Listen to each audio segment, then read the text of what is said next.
start with this. If you hear someone say, I just believe in neutrality, I would like the system to stop making me uncomfortable. An absence of values. It is a decision. What they're really saying is this: I prefer the old standards because they preferred me. That's really what's going on. They just won't say it. Now, justice, it is asking for silence.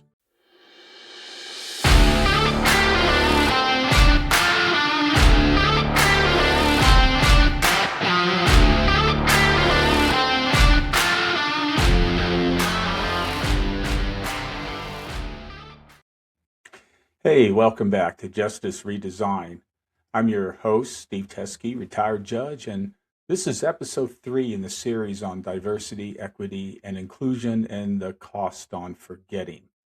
Now, this episode is titled The Myth of Neutrality: Why Colorblind Policies Are Illegal and Moral Regression.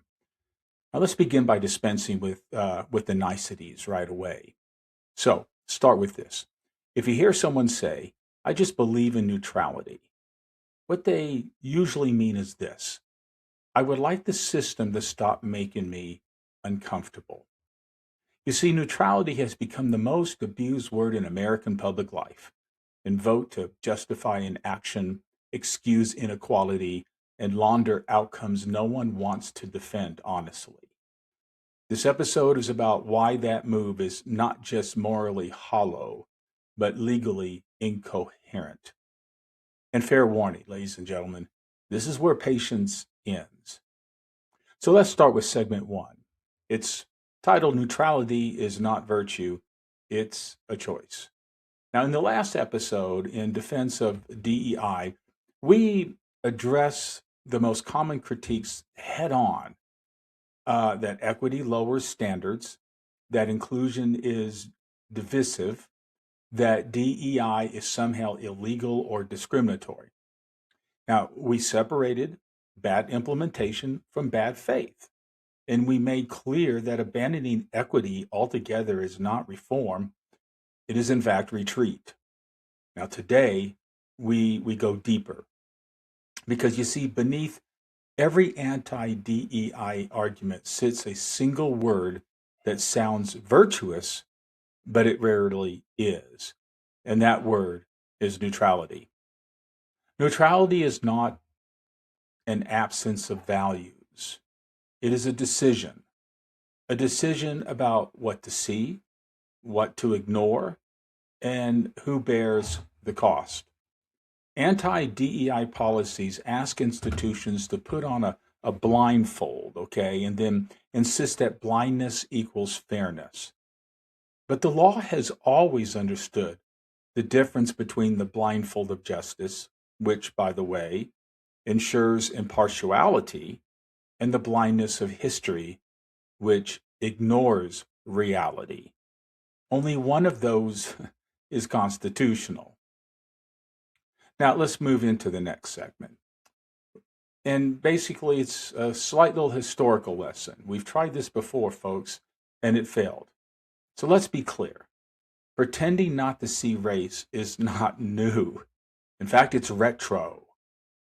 In the case of Plessy versus Ferguson, the Supreme Court assured America that segregation was perfectly fine so long as the facilities were equal. The law congratulated itself on formal symmetry while enforcing racial hierarchy with military precision. Yet, going fast forward to 1954, it took Brown versus Board of Education, the Supreme Court, in that decision to say the obvious out loud, that exclusion harms even when the paperwork looks clean. The court didn't just count desks and textbooks, it examined effects, the exclusion, in what it does to human beings, especially children. And that's when the phrase social briefs, okay, came into existence on social science research. And that's the part today's neutrality crusaders want to erase. So let's do a little bit slight reality check here. All right. because this is where the rhetoric and reality they part ways. If neutrality worked the way its advocates claim, here's what we'd expect to see. Neutral rules, okay, result in neutral outcomes. Identical treatment creates equal opportunity. Silence about race, well, results in disappearance of racial disparity. But folks, I don't know who we're fooling here, okay? This is not what is happening. What actually happens is this: diversity declines, discretion fills the gap, and institutions act surprised, like someone who unplugged the smoke alarm and now can't explain the fire. Let's move on to segment 3. Neutral, okay, in form, all right, but discriminatory in operation is still the law. It isn't about vibes, folks. It's about precedent. In the United States Supreme Court case of Griggs versus Duke Power, the court said something revolutionary and very straightforward. If a policy looks neutral but excludes people unnecessarily, it violates civil rights law. The court did not ask whether discrimination was intentional. It asked whether it worked. Anti-DEI policies flip that logic right on its head. They say, you may not notice exclusion, you may not track it, you may not fix it. That's not civil rights protection. That's bias witness protection. So let's move on and talk about the quota myth. That's segment 4 here. A boogeyman with a law degree is what I call it. Now let's deal with the most durable scare tactic in this debate: quotas. Oh, yeah, quotas. Every time someone says DEI, a quota myth materializes like a bad sequel no one asked for. But the Supreme Court already addressed this in Johnson versus Transportation Agency. The court made it crystal clear: no quotas, no reserve slots, only qualified candidates. Diversity as a plus factor, not a substitute for merit. So this has already been decided. Yet people still keep bringing up quotas, okay, as it relates to DEI. And I'll talk about that later, and I think I know the optics on that and why people are scared that DEI, because the word diversity, you know, I think brings up images in people's mind that, oh, well, then, you're going to have to consider solely race, okay, in order to create a diverse environment. And doesn't Title 7, all right, prohibit that? And that's true. But there's more to this than that, factually speaking, okay, that we need to talk about. And yet, listening to today's critics, you think recognizing imbalance was like an act of treason, and correcting it required congressional approval. You see, folks, this isn't confusion. There's intentional distortion going on here. All right. Another reality check. So, if DEI were really about unqualified people leapfrogging over qualified ones, we would see declining performance, collapsing institutions, systemic incompetence. But that's not what we're seeing. That's not what the studies and research, which I'm going to be talking about, okay, later in this episode and future episodes. But what we see instead is stronger teams, better decision making, higher retention, and more innovation. I don't care what the administration is throwing at you in terms of the rhetoric, okay, but there are many companies who are employing DEI strategies in the right way, and they're making a lot more profit than those companies that are not employing DEI. So when someone says DEI lower standards, what they're really saying is this: I prefer the old standards because they preferred me. That's really what's going on. They just won't say it. Now, let's move on to the next segment. Profitability is not woke, it's math. Now let's move this out of the moral category for a moment, Because a lot of people think of this DEI as a kumbaya moral thing, and that's all it's all about. That is bull crap. Okay. Again, plenty of studies to show otherwise. You see, some listeners are thinking, fine, equity is nice, inclusion sounds kind, okay, but is it practical? Good. So let's talk about practical. A more diverse workplace doesn't just look better in a brochure, it actually produces outcomes. Why? Because diversity expands perspective.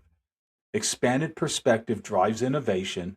Innovation drives revenue. The paradigm of global enterprise has really shifted. It's no longer just something that companies have to do from a social responsibility perspective. It's actually been proven to lead to improved innovation, better employee engagement, as well as improved customer satisfaction.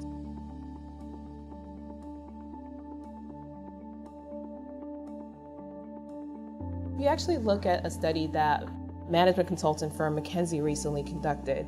They showed that gender diverse companies actually have 15% more likely to outperform, and then ethnically diverse companies are 35% more likely to outperform. This isn't ideology, folks. This is research. For example, the Boston Consulting Group found that companies with more diverse management teams generate 19% higher innovation revenue than companies with less diverse leadership. 19% more. That's not symbolic. That's material. And if that weren't enough, a McKinsey study found that companies in the top quartile for gender diversity at the executive level were, get this, 25% more likely to outperform their peers on profitability. Not marginally, significantly. And the trend wasn't shrinking, it was increasing, meaning the market keeps rewarding inclusion. Here's another data point. High DEI companies are up to 70% more likely to capture new markets. Why? Because they understand customers who don't at all look alike. Okay? It turns out if your leadership team resembles a private golf club from 1983, you may struggle to sell to the rest of the planet. This is not brain science, folks. Okay? Now let's pause and think this through. Corporations do not exist to win moral debates. They exist to generate returns. They answer to shareholders. They answer to quarterly earnings. They answer to investors who care about margins, not messaging. So when you see companies maintaining DEI initiatives, even under political pressure, as we discussed in the last episode, those companies thumbing their nose at the Trump administration, you have to ask yourself, do these companies look stupid? Or do they look like institutions that have run the numbers? Because here's what I suspect their boardrooms are quietly saying. Are we really going to tell shareholders we're lowering innovation, shrinking markets, and risking revenue because politics told us to? Come on, folks, I doubt it. These folks in their suits, okay, don't give a damn about the politics. They give a damn about their profits. Corporations are not sentimental, they're strategic. And when the administration insists DEI is bad for business, while the balance sheets say otherwise, something interesting happens. Companies choose arithmetic over ideology. They may rebrand it, they may soften the language, they may avoid the acronym just to keep some peace, but they are not voluntarily walking away from profitability, folks, because markets punish virtue signaling, but they also punish homogeneity, okay, where everyone looks alike, everyone has the same culture, okay, because it ain't working in terms of profit. And that's not a moral argument. You could call it woke. I don't care. The spreadsheet calls it revenue. You don't have to like DEI, but if you're running a business, you do have to like math. And that's capitalism, folks. Believe it or not, capitalism, all right, in diversity, equity, inclusion, They actually go hand in hand when it's done the right way. Now, in the clip we're about to share, you'll hear Lisa Schmeiser, a writer and commentator who's discussed business and technology topics on platforms including No Jitter, the Incomparable Podcast, and her Substack newsletter.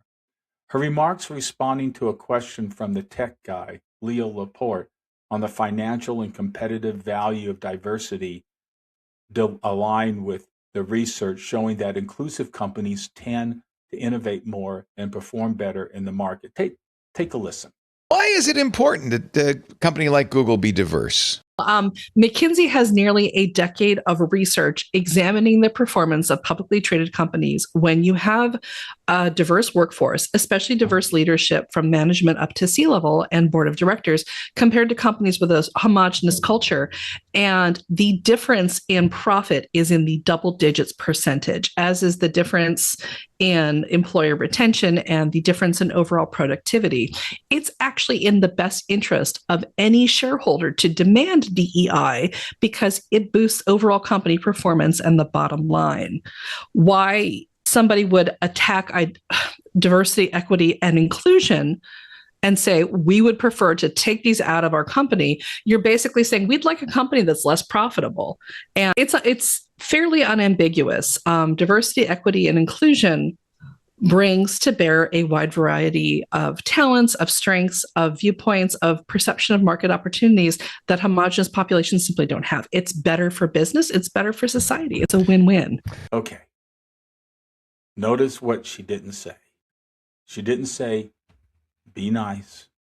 She said, be competitive. And when inclusion becomes profitable, neutrality suddenly becomes very convenient. Again, you can call it woke, but the spreadsheet calls it revenue. And when the math gets uncomfortable, suddenly everybody wants to be neutral. It's amazing how quickly blindness becomes a virtue. Now let's talk about neutrality as performance and why that's dangerous. And that's where we need to slow down, because neutrality sounds virtuous. It sounds balanced. It sounds fair, but in fact, it's dangerous. Look, neutrality is not the absence of a choice. It is a choice. It is the choice to stop looking, the choice to stop measuring, the choice to stop asking why the numbers look the way they do.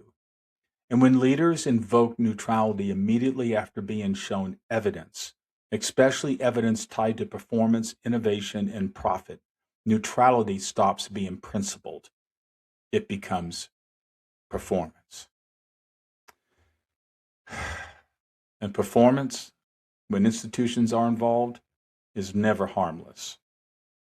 It reshapes policy. It reshapes hiring. It reshapes what we are allowed to acknowledge. Neutrality has become institutional cosplay. Organizations follow neutral procedures, publish neutral statements, and then avert their eyes from neutral outcomes that somehow always look the same.